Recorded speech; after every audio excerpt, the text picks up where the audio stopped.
দায়িত্ব নেয়ার পর প্রথমবার বাংলাদেশ ক্রিকেট বোর্ড প্রাঙ্গণে এসেছিলেন যুব ও ক্রীড়া উপদেষ্টা আসিফ মাহমুদ সজীব ভুঁইয়া।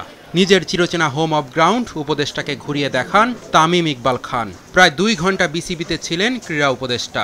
এ সময় তিনি ক্রিকেট বোর্ডের বিভিন্ন সুযোগ সুবিধা পরিদর্শন সহ কর্মকর্তাদের সঙ্গেও মতবিনিময় করেন। নতুন উপদেষ্টাকে স্বাগত জানাতে প্লেকার্ড হাতে একদল শিক্ষার্থী মিরপুর স্টেডিয়ামে ভিড় করেন। বিসিবিতে হঠাৎ আসার কারণও জানিয়েছেন আসিফ মাহমুদ। ক্রীড়া মন্ত্রণালয়ের অধীনে যেই ফ্যাসিলিটিসগুলো আছে সবগুলোতে একটু ঘুরে দেখছি। আজকে বিকেএসপিতে যাওয়ার কথা ছিল, যেতে পারিনি। ক্রীড়া পরিদপ্তর সহ এখানে বিসিবিতে আসা হয়েছে। অবকাঠামোগত যেই অবস্থা আছে সেটা দেখতে চেয়েছিলাম, সেটা দেখলাম ঘুরে ঘুরে সব জায়গায়। এবং নারী ক্রিকেট দলের সাথে দেখা হলো।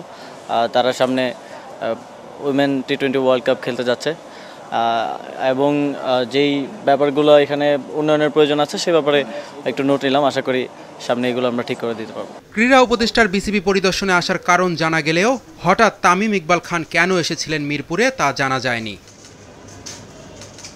নাজমুল হাসান পাপনের পদত্যাগ অনেকটাই নিশ্চিত।